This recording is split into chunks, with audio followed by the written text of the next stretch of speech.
Your mind is screaming for help, heart racing out of your chest, yet you are fighting to keep it all together in front of others.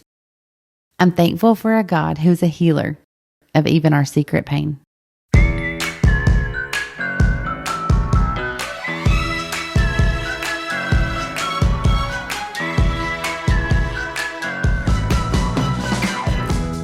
Hello and welcome to the Unashamedly You podcast, a space to enlighten, encourage, and empower you to go out and unashamedly be who God is calling you to be. I am your host, Jamie Herndon. I pray you hear less of me and more of Him as you listen to today's episode. Let's grow together.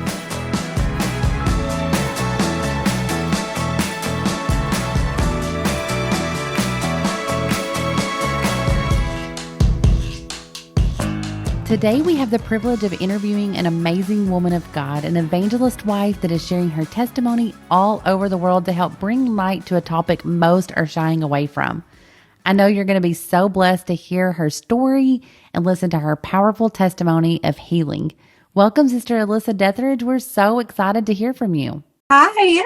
First of all, I'm so excited to be able to talk about this on your podcast. And I was able to go back and listen to a few of your episodes, and you're made for this. This is awesome. I'm so glad you're using your platform to talk about things like this. I'm 27 years old, and I'm originally from Bakersfield, California. I met my husband, Bo, in 2016. We were also married in 2016. A year later, we had our first son, Carson, who is now a fearless 4-year-old.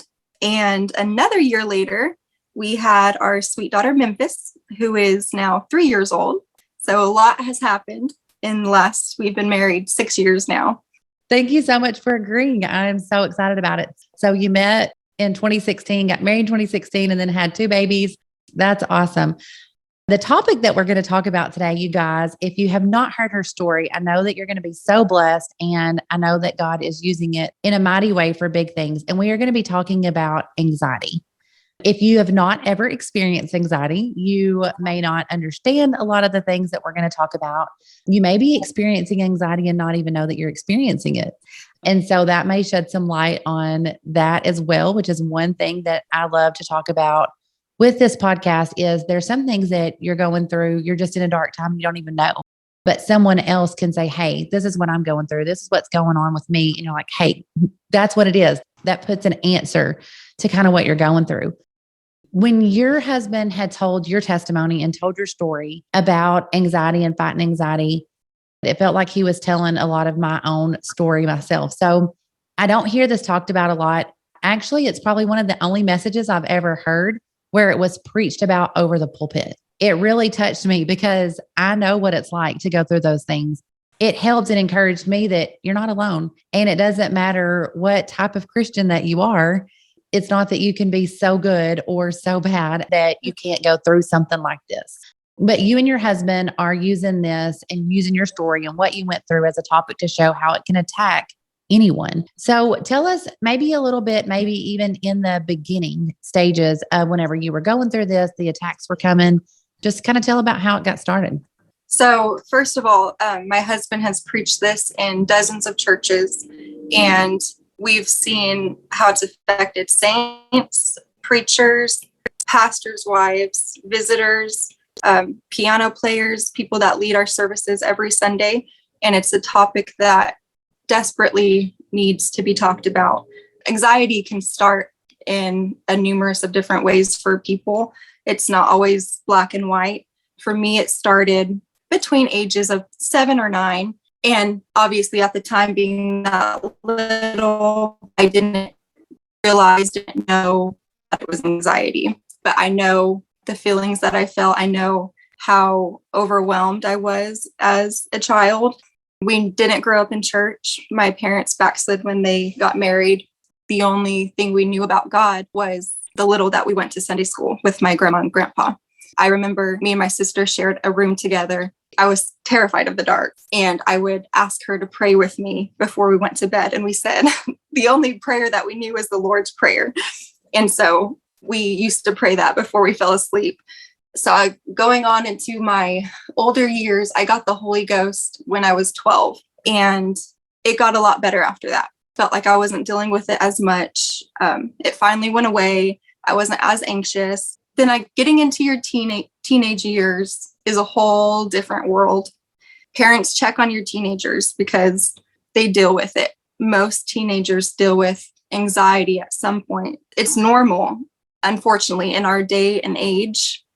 They have social media, they have peer pressure, they need help, they need to be talked to. And so going through my teenage years, I really struggled. Anxiety was not something that was really talked about very much. It wasn't a thing in the early 2000s. Unfortunately, anxiety was something that was pictured as you're crazy, something's wrong with you if you dealt with being anxious. So I always brushed it to the side, never talked to anybody about it. I just felt like a angsty teenager, And then I was able to go to Texas Bible College when I was 18. I moved away from my family. I was from California, so I moved by myself to Texas. During the course of my 2 years there, it hit hard. At the time, I still didn't really know. I know what I was feeling was anxious, but I didn't really know what the word anxiety meant. In the course of my 2 years there, it hit hard, and I got super sick.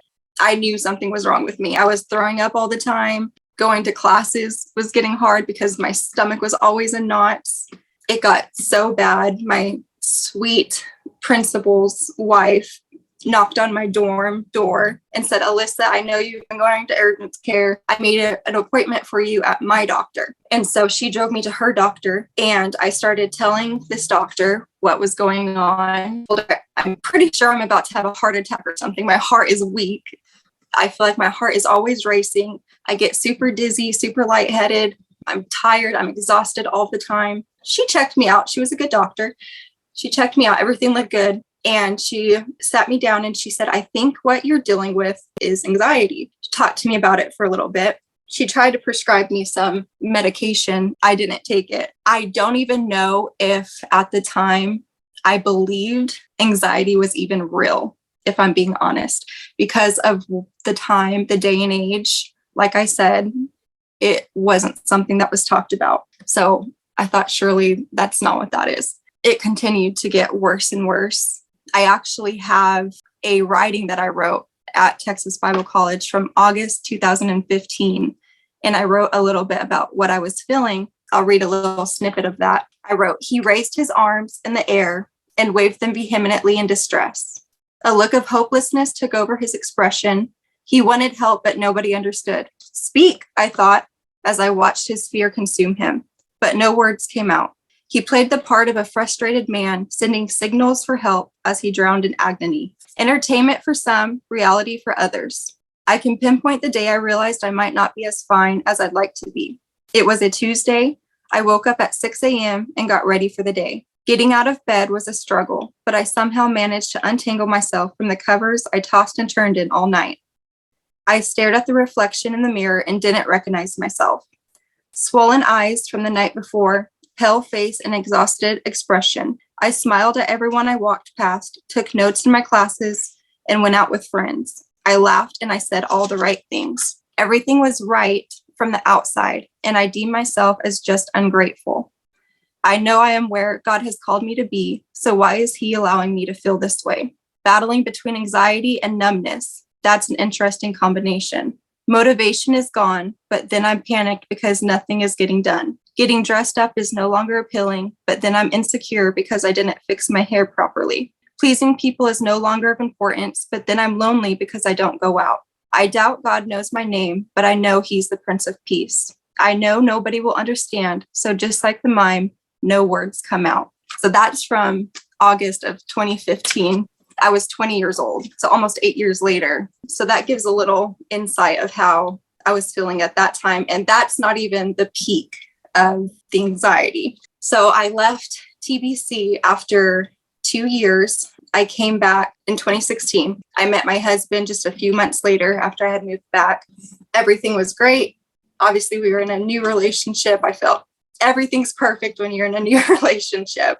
So it really wasn't an issue while we were dating. Of course, he knew some things I had dealt with, but not to the extent of what we would see a few years later into our marriage, unfortunately. So we met in May and we were married in October. When you know, you know.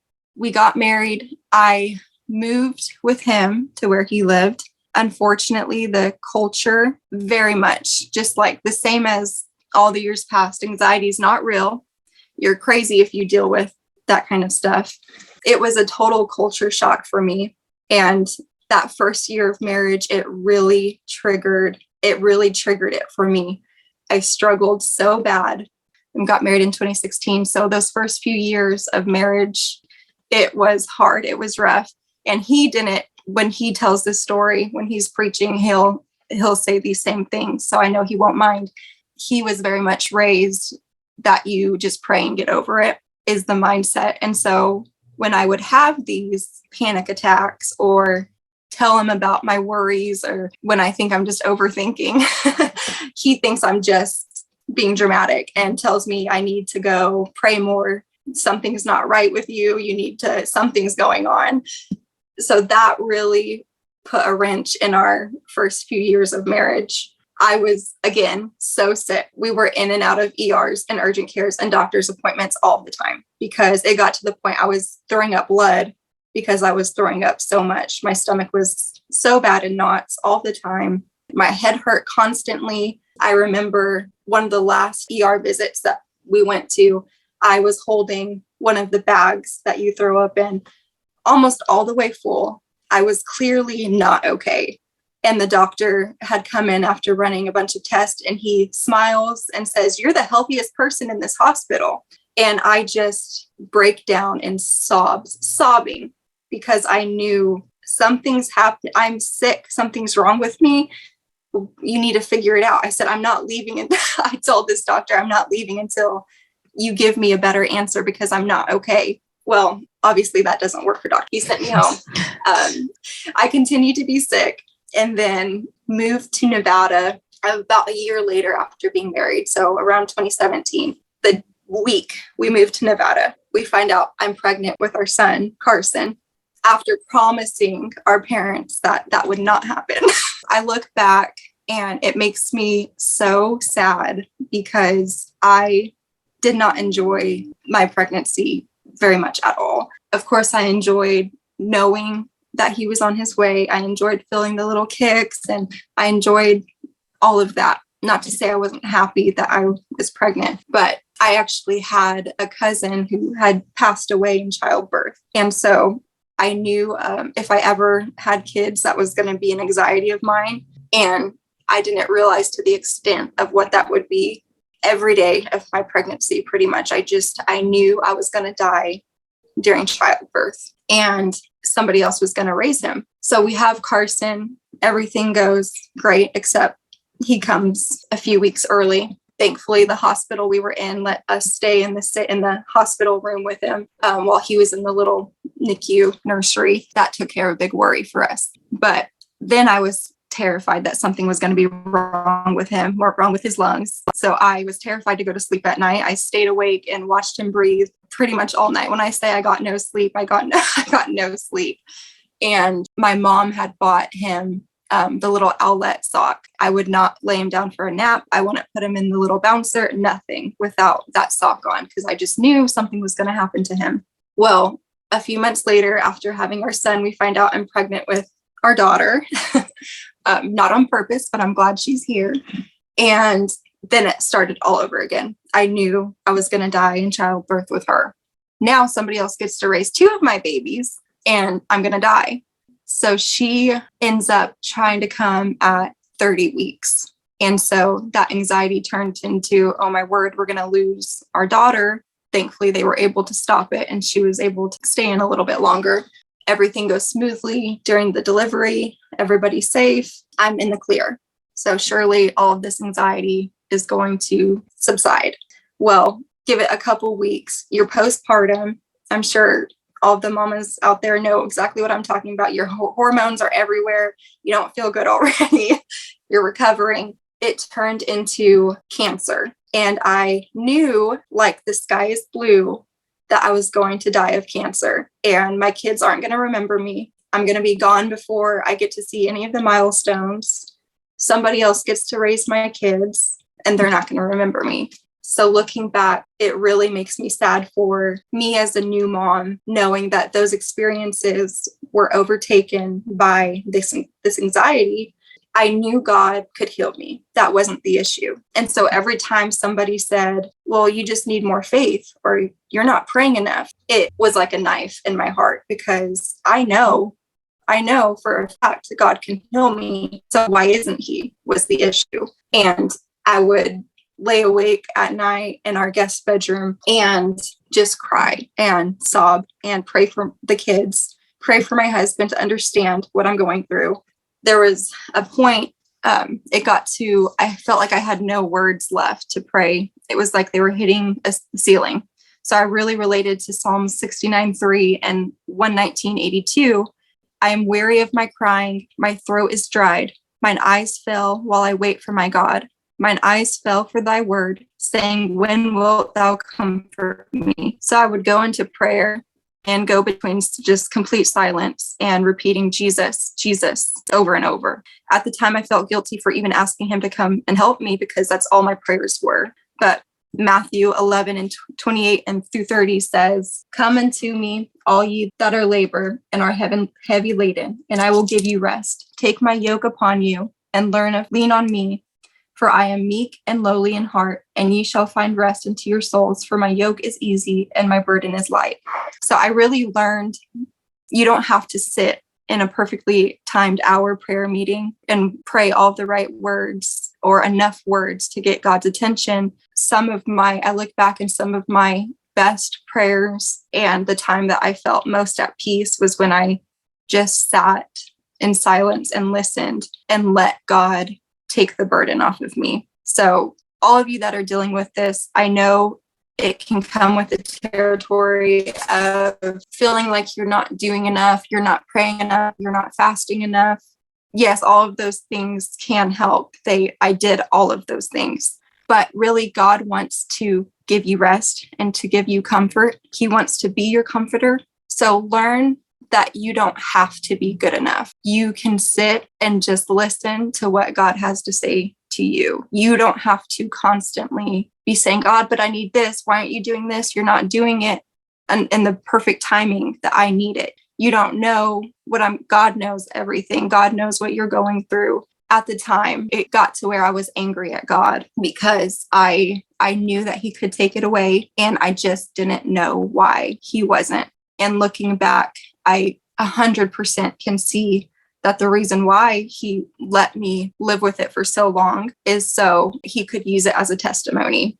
My husband's preached this in so many churches, and there's not one church that at least, the very least, 50% of the church has made it to the altar for prayer for anxiety. So it's not something that you're alone in, is really what I want people to know. You're not alone in it. But to go back to my story, God delivered me in February 2020. A few months before that, I knew something had to change. I've known something had to change. We had preachers pray for me. I fasted, I prayed, I tried. Girl, when I say I tried everything, I tried everything. And it was a few months before February of 2020. And my son had been waking up with night terrors. He would wake up sweating, screaming, saying he's scared. And I automatically knew it was because of the spirit of anxiety and fear. I remember one of the first times that happened to him, I took him to our bed and let him lay down with my husband. He slept in our bed that night, and I just laid on the floor in our guest bedroom and just sobbed and cried and said, God, it's not just happening to me now. Now it's attacking my babies. You have to do something about that. You have to help us. And in February 2020, my husband was preaching a youth retreat, and we had stopped. It was a Friday, Saturday deal. We had went early, stayed the night in a hotel on Thursday on our way up. And that night I had a dream that I was in the hospital and had a brain tumor and was literally in the middle of dying from this brain tumor. And my kids and my husband, their new quote unquote mom, was there and they were already forgetting me. They were already out the door. And when I woke up the next morning, I didn't even tell my husband because I knew the reaction that I was going to get. I knew he was already under the gun because he was going to be preaching on Friday and Saturday and Sunday. So I just didn't say anything and I let it fester. I was so heavy all of Friday. And in my mind, I was just telling God, please, I can't, for whatever reason, you're letting me deal with this. I need you to take it away. And it was in the middle of service and my husband was preaching about going deeper. And I told God during the preaching, I want to go deeper. I want you to use me. I don't want to be an anxious mess. I don't want this to be my testimony. I felt like I heard him say, you need to do a 21-day fast. You need to go talk to your pastor. I just knew that my husband was not going to be happy about that last part because nobody knew. My family didn't know. His family didn't know. It was really a private thing. And that's something that anxiety will do to you. It'll make you feel like if you tell anybody, if you get real to anybody, nobody's going to want you. Everybody's going to think you're crazy. And so that was a big one for me. And I went to the cabin after service and crying, telling my husband, I know what God's told me to do to get rid of this. I need to do a 21-day fast and I need to start right now. And he says, okay, that one's on you. I'm not doing that. And then I told him we need to go talk to Pastor Buxton and Sister Buxton. He was like, well, we can't this week. It's youth retreat. We can't do that to them tonight. And I knew he was trying to find a way around it. And again, he preaches, he'll say the same, he'd tell the same thing. But he knew what I felt. He could see what I felt. And so we made our way over to their cabin and I began explaining everything that I'd been going through. And it's just like God to already give your pastor an insight of what you're dealing with before you. I had no clue that they even had any idea. They'd already been praying for me for anxiety. And so they start ministering to me. I start my fast. We get to Sunday and there's an evangelist or a pastor preaching there. And I was checked out. I was tired. I'm hungry. My head hurts. I'm not really paying much attention. And I hear him say, the spirit of death has visited somebody. And my husband will say, when he said that, he looked over at me and he could tell that I was checked out, glazed over. He said, oh, great. She's not going to get it tonight. But I was paying attention, thankfully. And so after service, I kind of go over to the side by myself and start praying. And there is an evangelist there visiting. He comes over, knows absolutely nothing. My pastor's not talked to him. No, my husband's not talked to him. Nobody's talked to him. He puts his hand on my head and says, when I take my hand off your head, the spirit of anxiety is going to leave you and you're never going to deal with this again. And he took his hand off of me. And when I tell you, it was like bricks were taken off my chest. I crumbled to the floor, and probably for a good 2 hours, hour and a half, I was left praying after service. When I got up from that floor, it's been almost 3 years now, and I've not dealt with one more panic attack, not one anxiety thought. The thought of cancer has tried to come back, and I've been able to say, okay, whatever. The thought of leaving my kids has tried to attack me. And thankfully they have a great dad. Not to make light of it, but it's really not come back for almost 3 years since God's delivered me. I wanted to say earlier, so while we lived, after we had gotten married, we lived in Fresno for about a year before we moved. And I worked for my father-in-law. And I love my in-laws. They're amazing. But I worked for him. I was his secretary at his business. And because I was so sick and so exhausted all the time, and I look back at this and it's one of those things that I just cannot believe happened. But I told my mother-in-law, I can't do this. I don't have no energy to be here. And she said, listen, I'll cover you for the next month. And so I walk into my father-in-law's office and I say, Ray, I'm sorry, I'm not coming in for the next month. And God bless him. He he took it. He let me go for the month. But that to me was a huge insight of how bad it was getting for me, because anxiety is not just stress. I want to tell people it's not just stress. It's not just, oh, you're having a bad day, you need to wind down. It makes you feel completely exhausted, like you can't do it, consumes you. And I know if you're dealing with this, you know exactly what I'm talking about. If you feel like you can do no else but just sit and be consumed, even when you don't want to be. So true. So one of the things that you were talking about whenever you had said like you felt like you were having a heart attack. So I had anxiety. And whenever I had the first anxiety attack that I know for a fact was an anxiety attack, and I had anxiety after my first daughter. And I can look back at some of my childhood and know I was anxious and had anxiety, but it wasn't until I had my second daughter and so many things had happened shortly after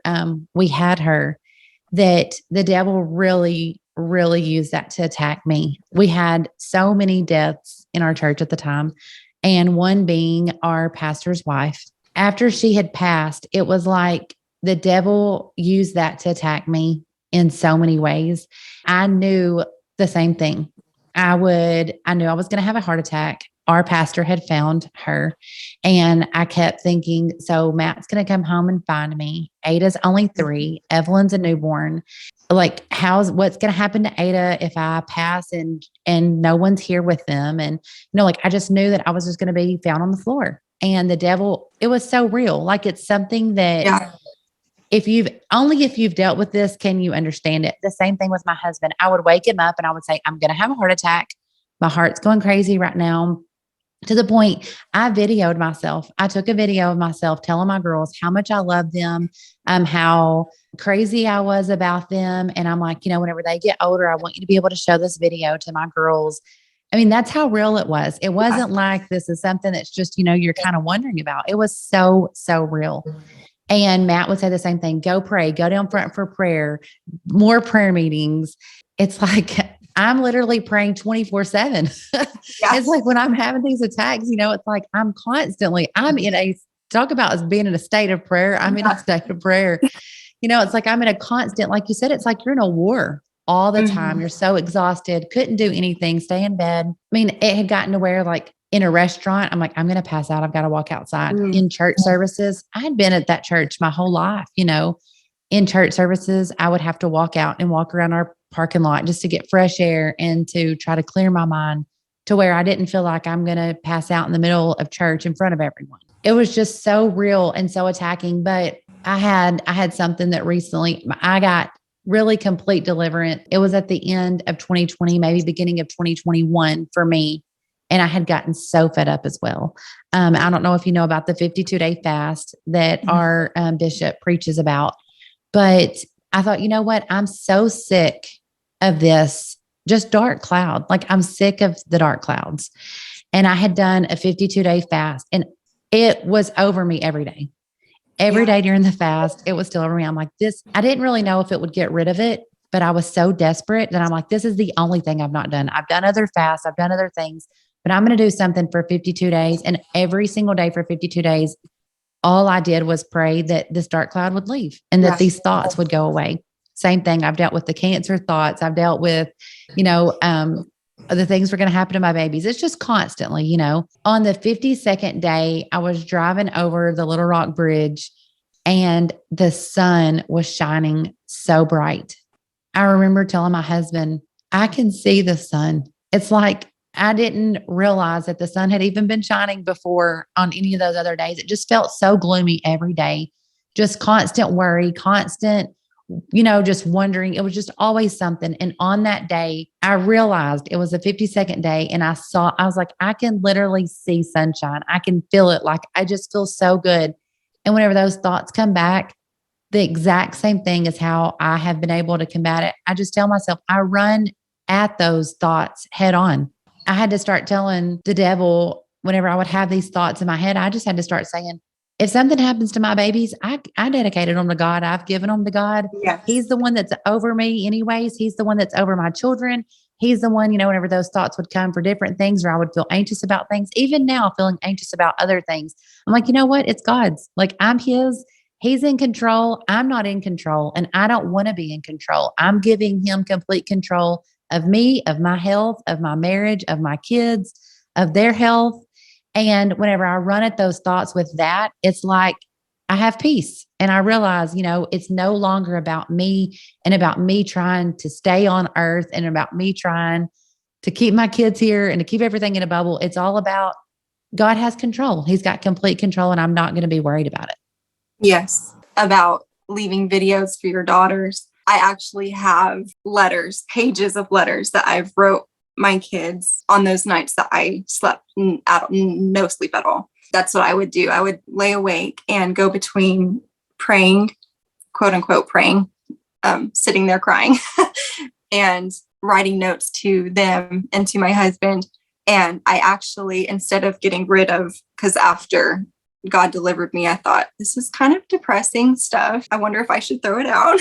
And I decided to keep them all. So later, my kids can see that this is a testimony, and I will not allow my kids to have to go through this. I believe that God has broken anxiety for my kids. I know that when Carson was having his night terrors, and I know some people don't believe that anxiety is really a spirit, but more of just a human emotion. And I want to clarify, I agree to an extent. I believe that things that have happened to us can cause anxiety. Circumstances can cause anxiety at a human standpoint.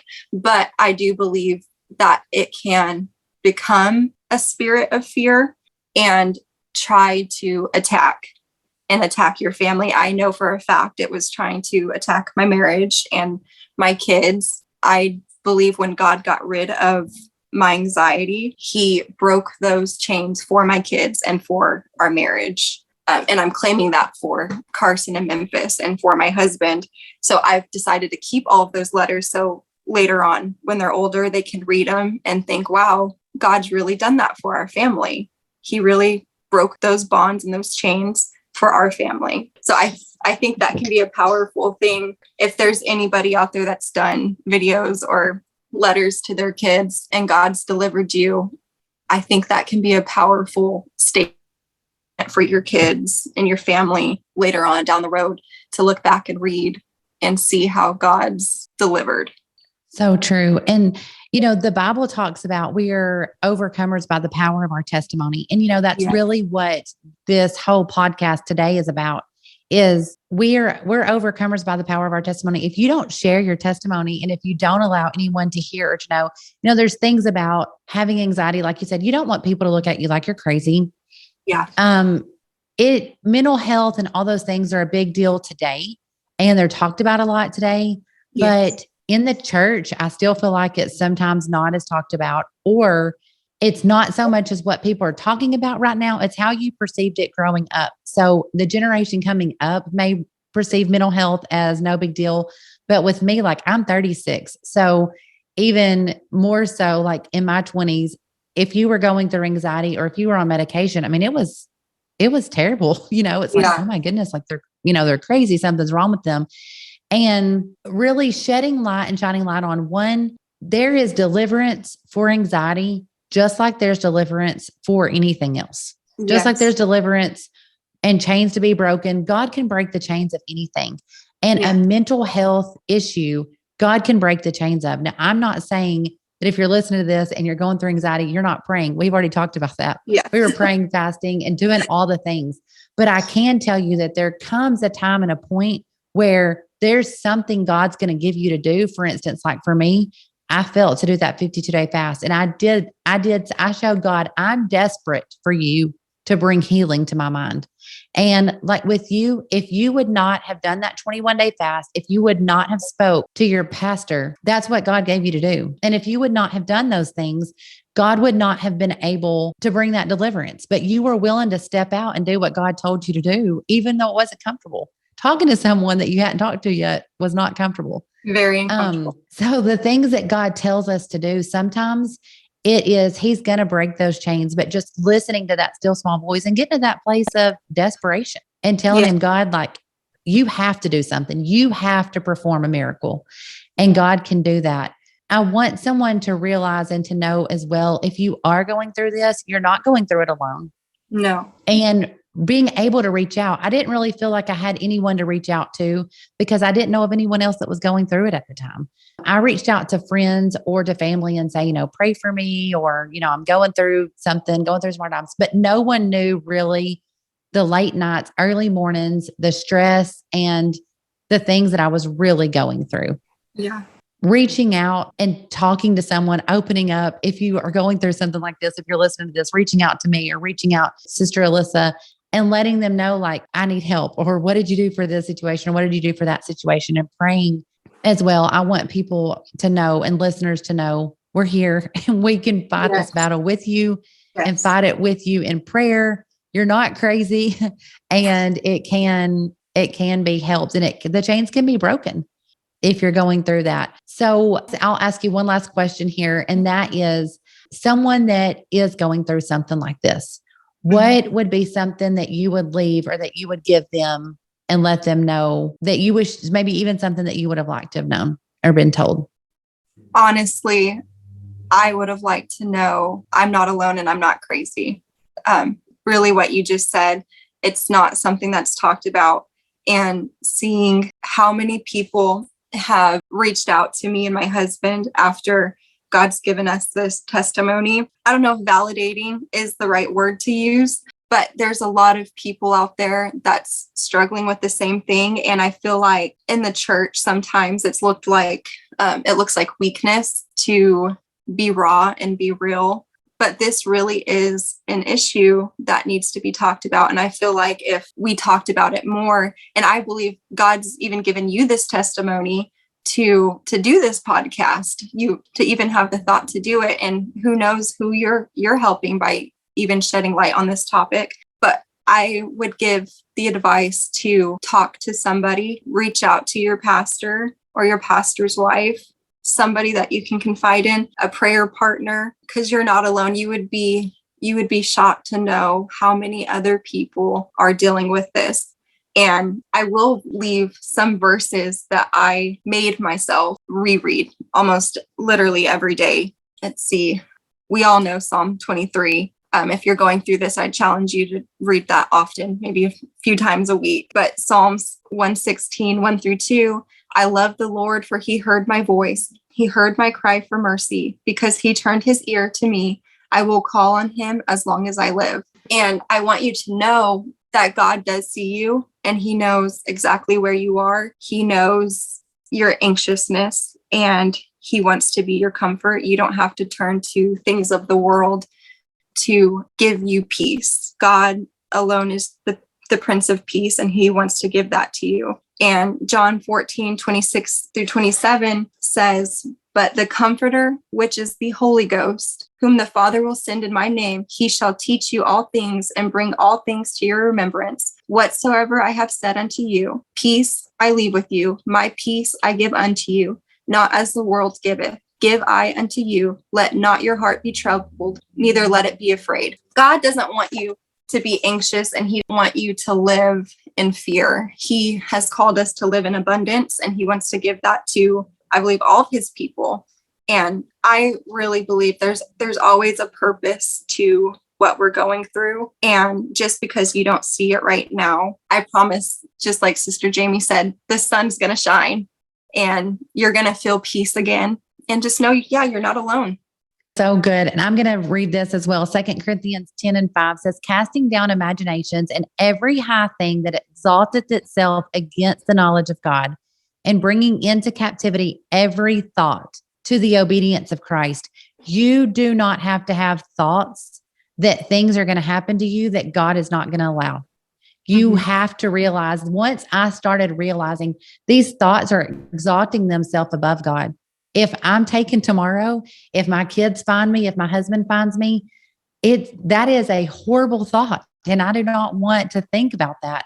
But God is in control. He is in control of my kids. He's in control of my business. He's in control of the things that go on around us. He's in control of your finances. And whenever we exalt things and our thoughts and these things on earth and even ourselves above his plan, that's what he doesn't want. He wants us to bring those thoughts into captivity, realizing we're not going to exalt it above you. We're not going to exalt it above your knowledge, God, because you know and you see every single thing, even when we don't understand. He knows, and his knowledge is greater than ours. So thank you so much, Sister Alyssa, for being so real and vulnerable. I know as a pastor's wife and as an evangelist wife, you're going around and you're probably like, I don't want to be the billboard of anxiety for all these people to see. But God has definitely given you an incredible testimony. Like I said, whenever your husband preached about it, it felt like he was preaching my sermon. It felt like he was saying so many things. And I thought, man, if I would have heard that 2 years ago, I would have probably just been crumbling over here because I was dealing with so much before that. And just knowing that you're not afraid to put that out there. We're overcomers by the power of our testimony. And you're not just overcoming yourself and breaking those chains for your family by sharing this testimony, but you're breaking chains for so many people across the world. And I know that he's doing what he wanted to do through this is what you're allowing him to do. And what a miracle and a testimony. So thank you so much for sharing. If you have listened to this podcast today and it has blessed you, reach out and let us know. If you are going through anxiety, know that you're not alone and God is a chain breaker. He is able to break the chains of anything that is in our minds, and he's going to do it for you. And we believe it. Where 2 or 3 agree, and we are agreeing with you that it is going to be broken and that we are going to be able to be overcomers by him.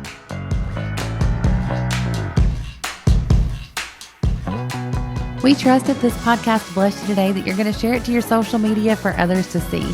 Leave us a review and subscribe so that you get the notification every Friday when our new episode releases. And don't forget, you can now join our Unashamedly You community to get the kind of support and encouragement like this every single day. Go to unashamedlyyou.com to join.